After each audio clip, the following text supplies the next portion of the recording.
We welcome everyone who's gathered here with us in person. We welcome everyone who is gathered with us as our Zoomers. Thanks to each of you so much for sharing this part of your Sunday evening with us.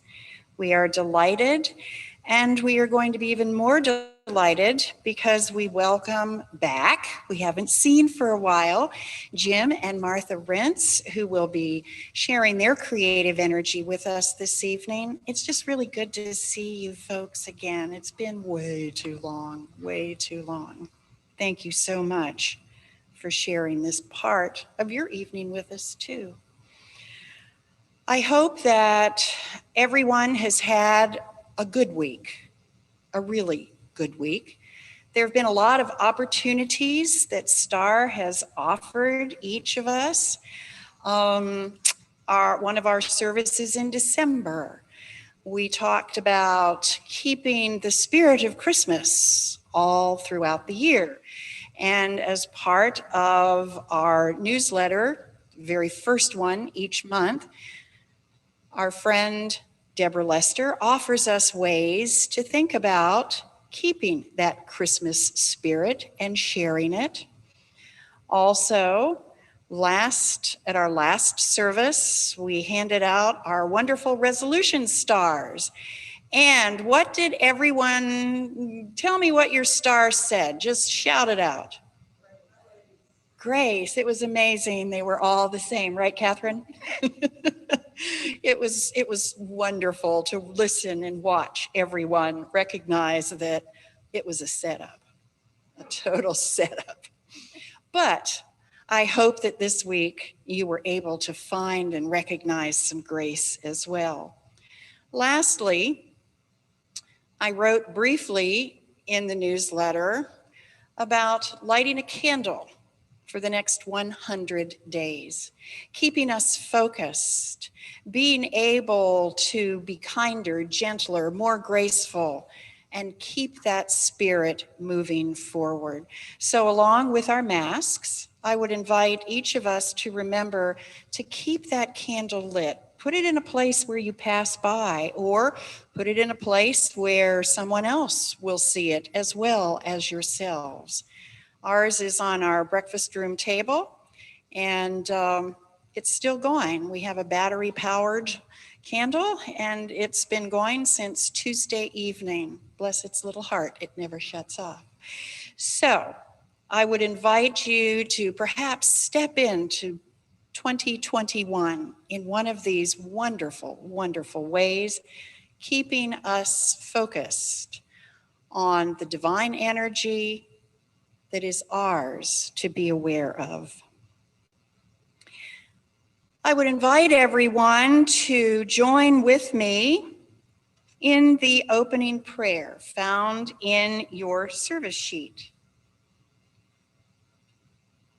Joining our voices, we bid you welcome, who come with weary spirit seeking rest, who come with troubles that are too much with you, who come hurt and afraid. We bid you welcome, who come with hope in your heart, who come with anticipation in your step, who come proud and joyous. We bid you welcome, who are seekers to a new faith, who come to probe and explore, who come to learn. We bid you welcome, who enter this place as a homecoming, who have found here room for your spirit, who find in this people a family. Whoever you are, whatever you are, wherever you are on your journey, we bid you welcome. And with that, I would invite Donna to come and light our community candle.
pray.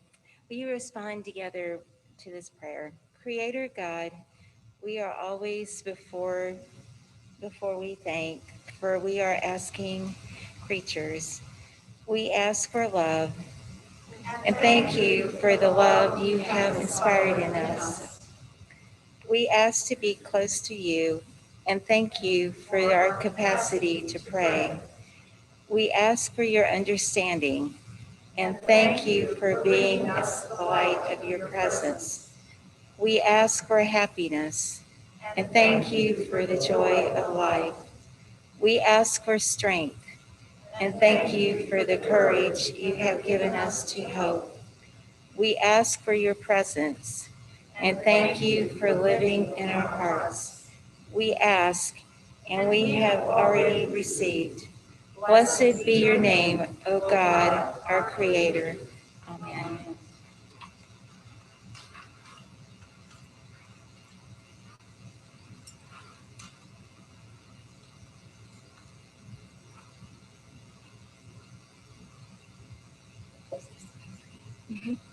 That's great. Well, everything so far in this service has blended together so beautifully. The word grace that everybody found on their, I forgot what it was, but their token or that you left with last time, and thanking God for things that we asked for and it's been heard. And so that's beautiful, as is this scripture verse that I found. It's 2 Timothy and chapter 1, verse 7. And it says, "For God hath not given us a spirit of fear, but of power and of love and of a sound mind." And that's quite a gift. And we open ourselves up to that gift. And as I was thinking about the service tonight and the topic of spirituality and disability, I was saying in my mind, where do they intersect? And to me, they intersect through grace. And I want to talk about when Jim and I have been showered with grace, and it takes place on a camping trip. We had planned a camping trip, actually a 10-week camping trip, to go to the Pacific Northwest and to visit Canada and just see a lot of the United States. And we were so excited about it. And prior to the camping trip, my mother, who had lived with us for 5 years, had passed away about 6 months prior to the trip. And so we really did need to heal and get away. And we were excited about this adventure. The second night of our camping trip, I had a dream. And in retrospect, this was one of the ways Spirit intersected with me, with grace. In the dream, I was in our home, walking in our hallway, and going into my mother's room, which I called Mommy, even though I was well past the age of calling her Mommy, but I did. And in the dream, she was in the bed, and I didn't want to wake her up. I was putting some clothes away, and I did that, and I turned around, and she was looking right at me, and she said, "You say, Mommy, Mommy, Mommy. Next time, call 911. And I thought the dream was, well, first I was excited that my mommy, came to me in a dream, since she was one of the new members in the spirit world. But I thought she was being pragmatic, saying, I'm not there to help you. Ask for help. Call 911 if you need to. So I thought about that dream. I was glad I had it. But then we went on our trip. And 8 weeks later, I did call 911 because Jim had a hemorrhagic stroke. And I didn't think of the dream, but I know a seed had been planted. And at that moment, our lives were changed. It was a life-altering event. And we were in Michigan, new surroundings, and I believe, I'm pretty sure I was in shock, and terrified. But Jim was in the hospital about a month, and our family, some of our family flew to Michigan and stayed with us. And they had level heads. At that time, I did not. But one of our family members, our son-in-law, came up to me and said, "Martha, my job is to find you a place to stay, and you don't have to worry about that."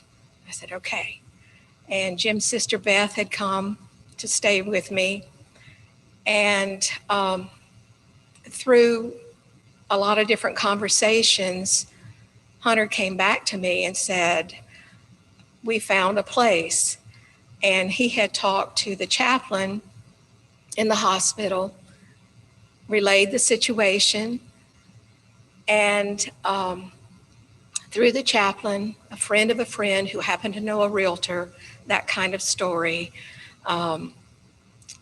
the realtor talked to one of the people who had a condo, and she said, "Well, I will rent it to her for half the price," which made it affordable.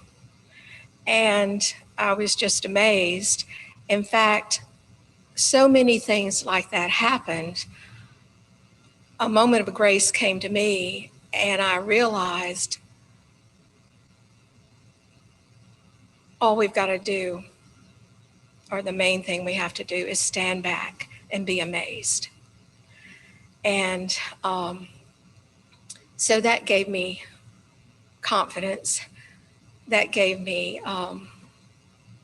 more of a level head, because I didn't depend on what I could do. I depended on being led.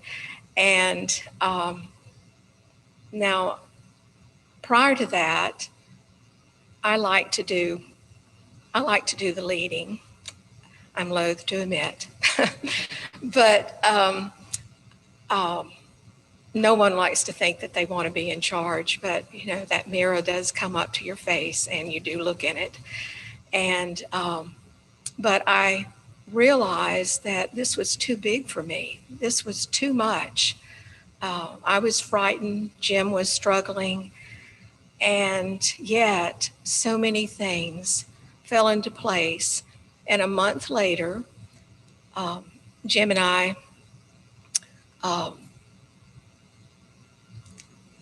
landed in Greenville-Spartanburg Airport.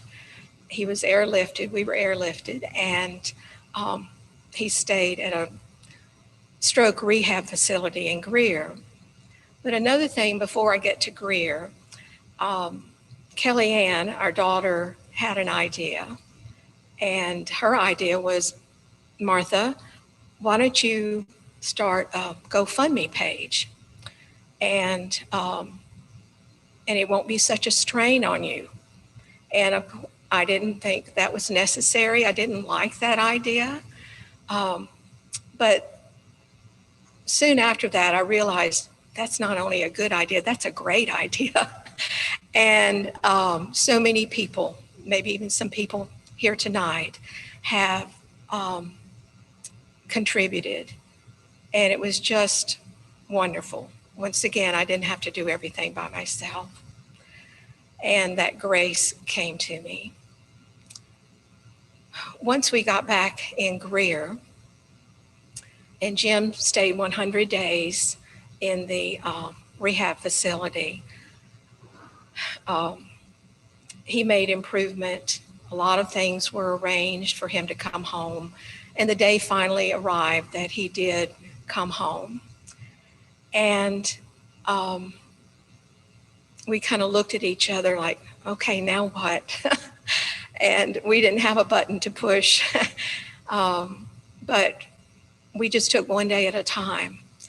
And we had such a great, and we continue to have a strong foundation of love. And that helped us immensely and continues to this day. But one afternoon, this was probably 4 months after Jim had come home, and it was not easy, but he was taking a nap, and I couldn't sleep for some reason, and I was reading, and I happened to be reading the Bible somewhere in Acts, and I was reading, and it started to rain. And I listened to the rain, and then I noticed the sun had come out. I thought, oh, I wonder if there's a rainbow. I wonder if there's going to be a rainbow, because it was perfect conditions for one. So I got up and walked to the screen porch, and I looked out, and there was a rainbow close to the ground. And I took a picture of it. And when I say close to the ground, I'll show you this picture. It really was a special rainbow. And to me, it was God saying, I've got this. You're going to be okay. And don't waste your energy with being fearful or timid. Once again, spend your time with the power, the spirit of power, and the spirit of love, and the spirit of discipline, a sound mind. And I wanted to share that with you. And I hope that you see the intersection of disability and spirit right on grace. And I do want to say one other thing. Jim had a neurological disability, a physical disability, but I found that I had some work to do too. I had to let go of my preconceived notions about the way it should be. And Spirit helped me with that. Not in a harsh way, but in just the right pace for me. And Jim wants to continue that story. And I'd like to pass this around.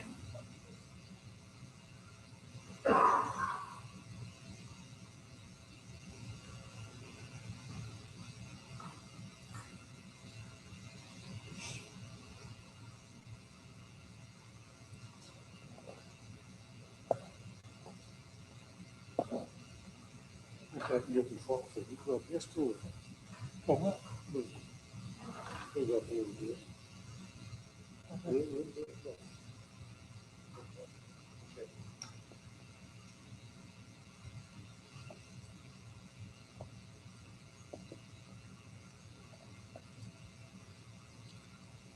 Well, I've been wanting to say this a long time. I've been needing you and searching for you a long time. I didn't know you existed. I had come to know that it was natural for human beings to search for the holy other. And as we search, we experience that holy other and try to express it. And we do it in different ways. And when we found out about you, you literally found us. It seemed a place for us to be able to experience that. I say you found us because when we moved in February of 2019, guess who was our neighbor? St. Peter Moore. And David Cato helped us arrange our furniture and everything. And both of them told us about Star. And I really appreciate that. We hadn't been here in a long time. It's just so good to be here. You know, The writer in the Hebrew Scriptures has the Creator walking in the garden, and he sees the man that he created, and he notices that the man is lonely.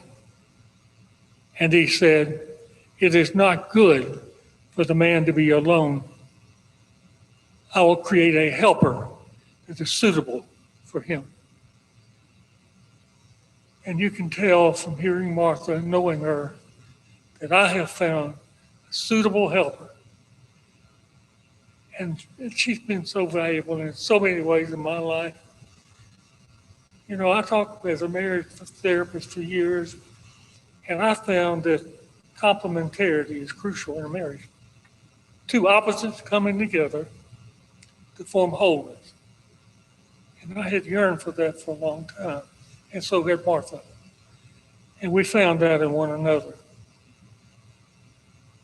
She told a story of my stroke. You know, we were celebrating my retirement.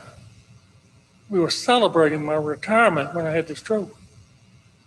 I'd looked forward to having a camping trip like that in our truck camper for a long, long time. At age 73, I finally decided I was going to semi-retire. I'm still going to teach at Converse, not see clients, not supervise clinically, where most of the stress was.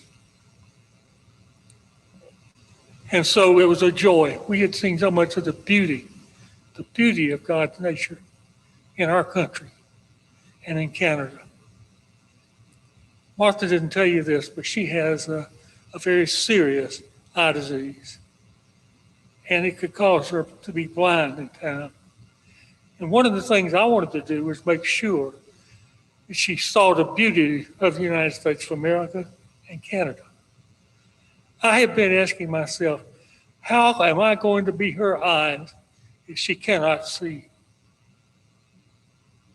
Little did I realize that she would end up being my leg and my arm, my suitable helper in profound ways. The night I had my stroke, we'd had a wonderful time. We'd had a romantic dinner in a log inn. We'd been camping and we were staying in that log inn. Going to leave the next morning to fly to Texas, leave our camper there, and go to Martha's family reunion in Houston. And so as we readied for bed, my left arm just went totally numb. And I said, "Sweetheart, my left arm just went totally numb." And the next thing I knew, I was in the floor. And I think I faintly, just vaguely, remember her calling the desk and saying, "I think my husband's had a stroke. Please call 911. And I don't remember much of anything after that. I do remember the EMS folks coming, and I don't remember getting in the ambulance. I remember a few things, but things were real foggy. I remember being in the emergency room and being asked some questions. And Martha says that I was in intensive care unit for a while, and I don't remember that at all. The next thing I remember is some lady, I guess there was a CNA or nurse, said, Mr. Rentz, wake up. You've had a serious stroke, and you can't use your left arm and hand or your left leg." And that hit me like a ton of bricks. And I immediately said, "Why me? Why did this happen to me?" And then my training kicked in. And I said, "Why not me? I'm a human being. I'm not special. Human beings have strokes, and I had one. I need to get out of this pity party and start getting with the program and trying to help myself." And I prayed. I said, "Dear Lord, I don't know how bad I'm hurt. I know it's pretty bad.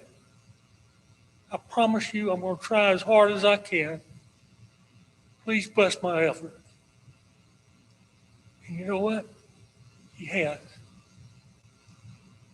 A spiritual connection with the Creator, Redeemer, and sustainer in our lives, has been the primary resource that I've had. And I've shared it with my suitable helper, Martha. We've had it together. And she has been able to help me to realize that although there are many things I cannot do anymore, there are other things that I can do. And to focus on what I can do and not grieve so much over what I can't do. And many opportunities have come our way. I'm told that we are inspirations to many people because of the way we've handled this. And that gives me a sense of purpose. I found that it's important for me to have a sense of purpose. In those early days, I asked myself, I've always been the strong one, the helper. What am I worth now? I need a sense of purpose. And I found purpose. And that purpose has come through my spirituality. I found that God has given me the power, the gift of prayer. And I've been aware of when people need a prayer. And I've said to them, sometimes on the street, sometimes just in the middle of nowhere, would it be okay with you if I pray with you? And you know what? Not a single person has said no. One night I was in an emergency room down up in Columbus. And the physician who saw me was haggard. It had a lot of people coming in. I could tell he was tired and sleep deprived. He said, Mr. Rentz, if I don't seem sharp, it's because I've been up all night and I've seen a lot of people. Please forgive me. I said, would it be okay with you if I pray with you? He said, yes. And I prayed. I said, Lord, your servant here has been serving your people, caring for your people. He's weary. Please bless him, Lord. Please restore him and give him the keen mind he needs to treat us. When I ended that prayer, he was weeping. And he said, thank you. I needed that. It may not be natural to you to do that. It's a gift the Lord has given me, and I plan on using it. But I do believe he's given each and every person who's seeing and listening to me right now gift. And if we just learn what they are and dare to use them, moment by moment, day by day, no matter what disability we have ability and purpose in this life. Amen.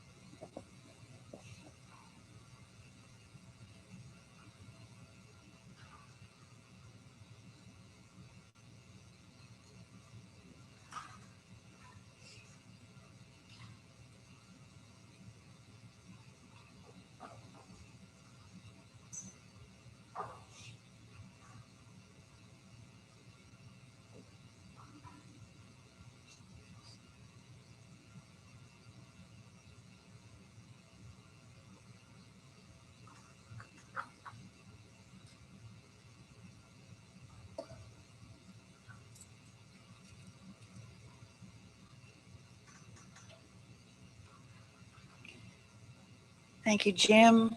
Thank you, Martha. What beautiful reminders of the grace, the amazing grace that's out there if we're patient, if we're looking, and if we let ourselves be aware. Thank you. Thank you so much. At this time in our service, we invite everyone to come to the altar and drop a pebble. I believe each of you has 3 pebbles on your chair. If you don't, we'll make sure that you get some. There are 2 vases, one here, one there. And I would invite you to share your joys and your concerns by dropping the pebbles in the water and watch the little bubbles rise to the surface. Those are indeed our prayers being offered. I would ask that one of your pebbles this evening have David Heatherly's name on it. David is doing well, but as many of you know, he has had some surgery and he will be away from us for a while. But I think one of those pebbles, each chair, can have David's name on it, if you would please. So I'm going to ask Kathy if she will come and drop her pebbles, and I will drop mine. And then she will offer some beautiful music, just tones of music, as we come and join our prayerful energy.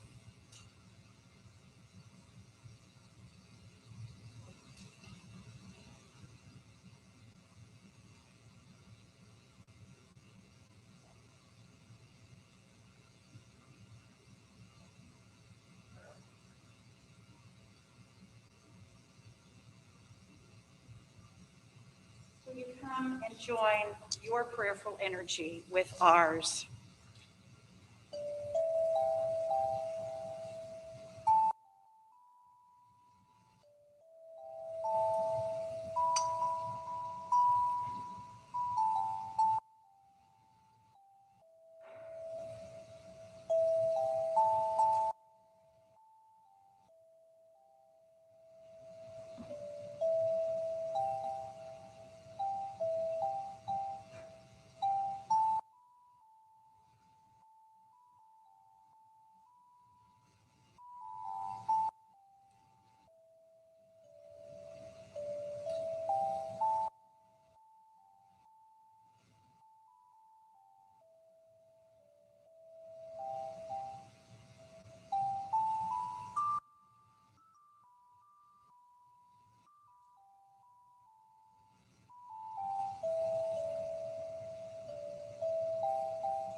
I would invite you to join your voice with mine as we share this reflection from Julian of Norwich.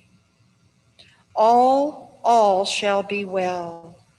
All shall be well.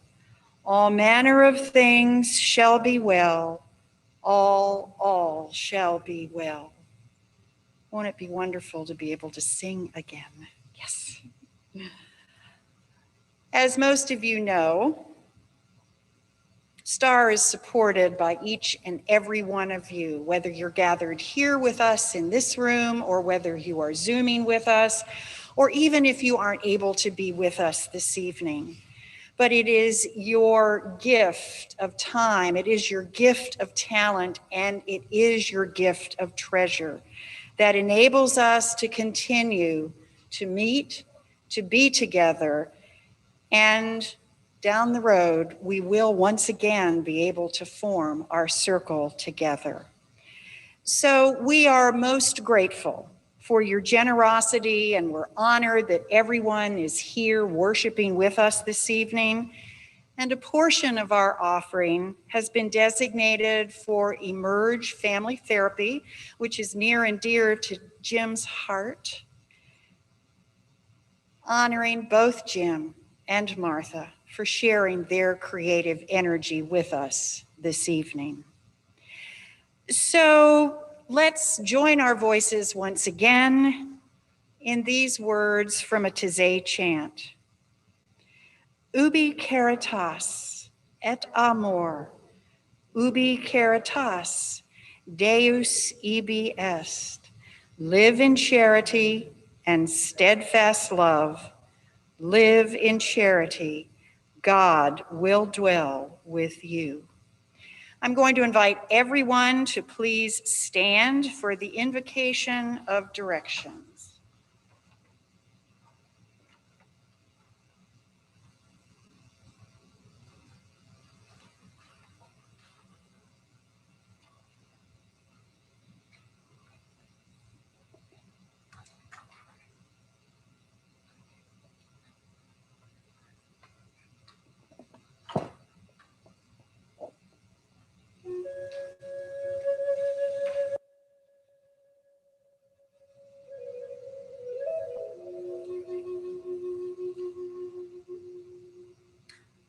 We evoke and welcome the one who created the sun, the moon, and the stars.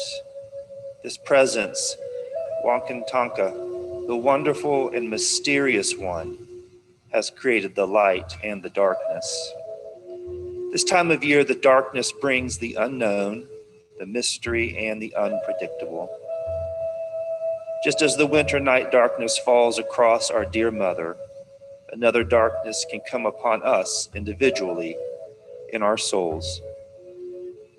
We as individuals face uncertainty, darkness, suffering, fear, betrayal, hurt, disease, and the ultimate darkness of death.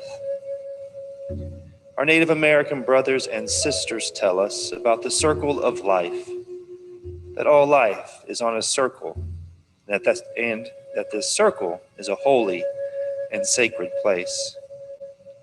Our universe demands that we face this eternal darkness, fear, and mystery, just as we face the light, goodness, and beauty. The light and the darkness live within this circle, and we will face both in our lives. Deep in our DNA, there is the original blessing of creation that was proclaimed by the Holy One 13.5 billion years ago. Darkness lives in that DNA as part of this original blessing. Remembering that the goodness of creation lives in us at the very same time the darkness lives in us. This is the reality of our lives. We burn the sage and sweetgrass, which is also a part of original blessing. We receive healing with the smoke and the aroma. This healing touches the part of us that knows that dark and light coexist as part of being alive. They both live in the same space. The buffalo drum beat recreates the heartbeat of the goodness of creation, living inside each of us. The sweet yet haunting notes of the flute are evidence of the relationship between the light and the darkness held together with the alchemy of the great mystery. Please face east. The grandmothers and the grandfathers of the East welcome the light every day. Within this light, we grow food and see the birds fly above us. East is the direction from which light comes and is the direction for birth and rebirth. The East is a part of the great circle.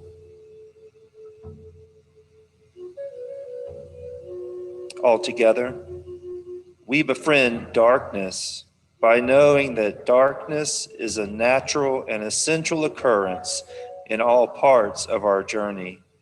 We emerge from the darkness of our mother's womb, and in the same way, from the darkness of the Spirit. Let everything happen to us, beauty and terror. Just keep going. No feeling is final. This is how we befriend darkness. Quarter turn to the right, facing south. The grandmothers and the grandfathers of the South tell us, what hurts us blesses us. Darkness is our candle. They ask, are you willing to be sponged out, erased, canceled, made nothing? Are you willing to be made nothing, dipped into oblivion? If not, we will never really change. Altogether, we befriend darkness by knowing that darkness is a natural and essential occurrence in parts of our journey. We emerge from the darkness of our mother's womb, and in the same way, from the darkness of the Spirit. Let everything happen to us. Beauty and terror, just keep going. No feeling is final. This is how we befriend darkness. Quarter turn to the right, facing west. The grandmothers and the grandfathers of the West tell us that suffering is a part of our training. The Great Spirit is treating us as her sons and daughters. She tells us to not be afraid. We are the original blessing of creation.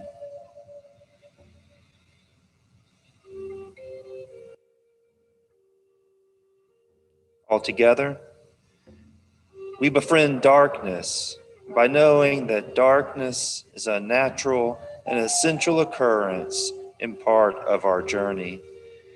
We emerge from the darkness of our mother's womb, and in the same way, from the darkness of the Spirit. Let everything happen to us, beauty and terror, just keep going. No feeling is final. This is how we befriend darkness. Quarter turn to the right, facing north. The grandmothers and the grandfathers of the North ask us to be courageous when the cold winds of life fall upon us. Let us move through life ready to take what comes from the North.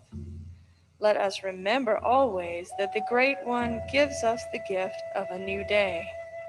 Comfort us and caress us when we are confronting the light and the dark by reminding us that we are the goodness of creation.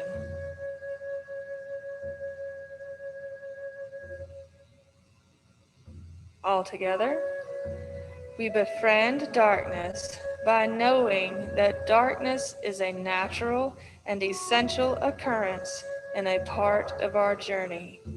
We emerge from the darkness of our mother's womb, and in the same way, from the darkness of the Spirit. Let everything happen to us. Beauty and terror, just keep going. No feeling is final. This is how we befriend darkness. Facing center, the grandmothers and the grandfathers of the center space ask us to look around this circle of life and know that the goodness of creation lives in each one of us. Our circle of life invites all to stand with us. We welcome vulnerability and strength.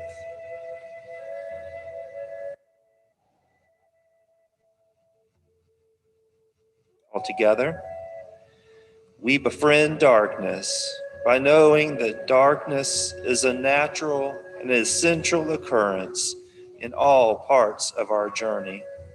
We emerge from the darkness of our mother's womb, and in the same way, from the darkness of the Spirit.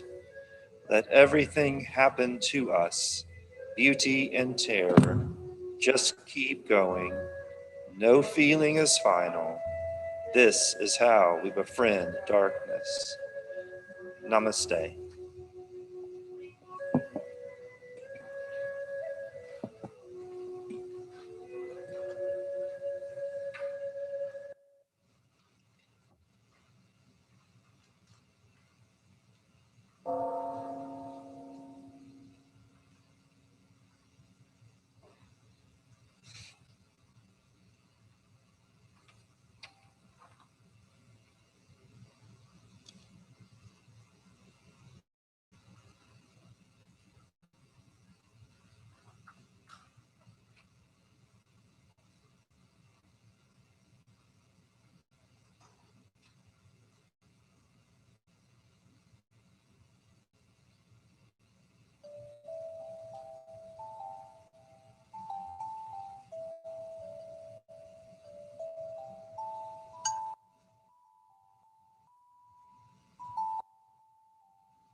You are invited to join in the way of tea, gathering heart and mind and spirit for a meditation on sweet balance. If you would, find a comfortable position in your chair, perhaps with your feet on the floor spaced slightly apart, your back straight, resting on and supported by the back of your chair. Your hands resting just above your knees or together in your lap. One hand resting in the other with palms open. Then close your eyes.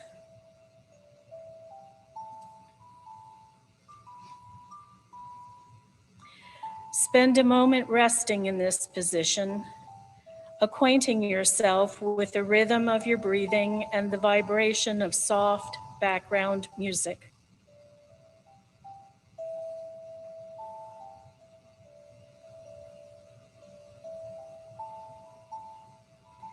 Now, if you would, imagine that the basket of sweets is being readied for serving.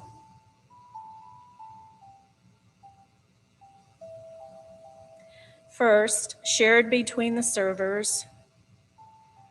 Then one server begins to move around the circle, stopping in front of each person, inviting each to reach into the basket and select one of the sweets. The server now stands in front of you, holds the basket for you to select your sweet. As you peer inside the basket, you wonder, what will the sweet be this evening? Imagine what it might be. Having made your selection, the server moves on, and for a moment, you are left holding the sweet between your fingers. Imagine how it feels. The sturdy cakiness of a cookie, the soft cushiness of a piece of candy. Then you either take a bite, or if tiny enough, pop it into your mouth. The result is an unleashing of a subtle sweetness or an explosion of delightful decadence, made even more intense as you continue to chew, each bite being more pleasurable than the last. Finally, you swallow. You can feel the sugary concoction slip down your throat and begin to wind its way downward. A slow movement of sweetening, filling nooks and crannies of your body with the sensuality of goodness, leaving you aglow in the honeydew of gentleness and kindness. Settle in this space and spend a bit more time, feeling the sweetness trickle into the center of your being, savoring in your heart and mind and spirit, reflecting on what such goodness means for you.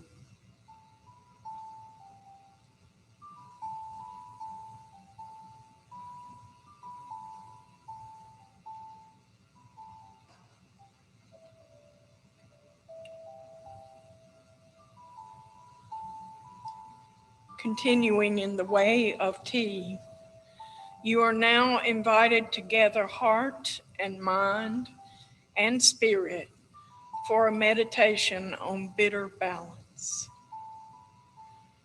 Remaining in a comfortable position in your chair with eyes closed, again spend a moment acquainting yourself with the rhythm of your breathing and the vibration of soft background music.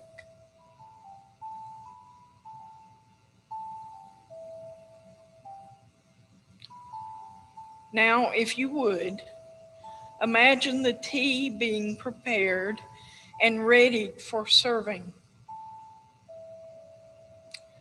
First, shared between the servers. Then both began to move around the circle, stopping in front of each person, offering the tray filled with small glass tea vessels, inviting each to select one. Having made your selection, the server moves on, and for a moment, you are holding the tiny chalice before lifting it to your lips.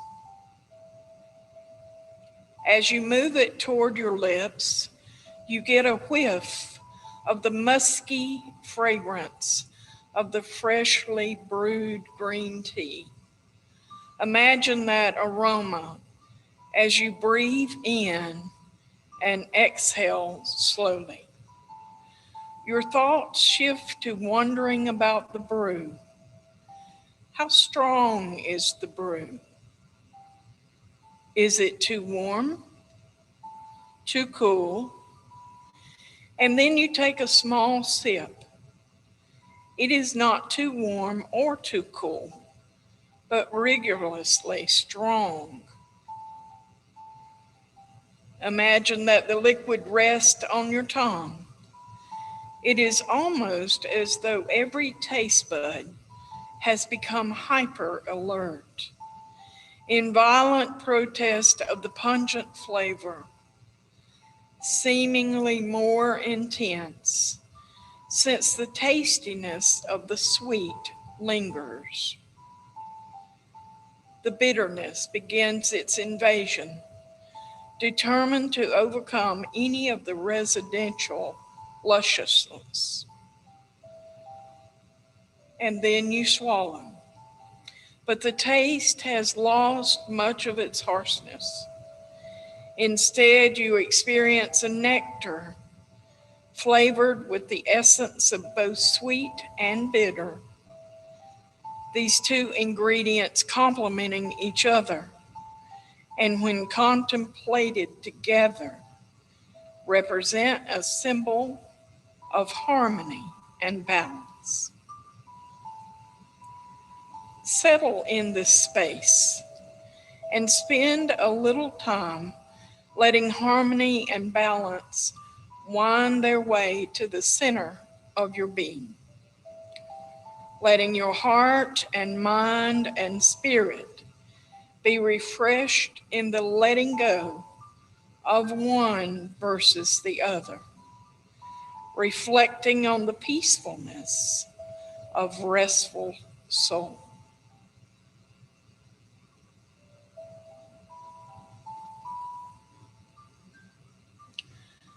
The server again stands in front of you. You place your teacup on the tray. It is empty, but you are not.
I'm going to invite Gail to come and extinguish our community candle as we join our voices in the closing prayer.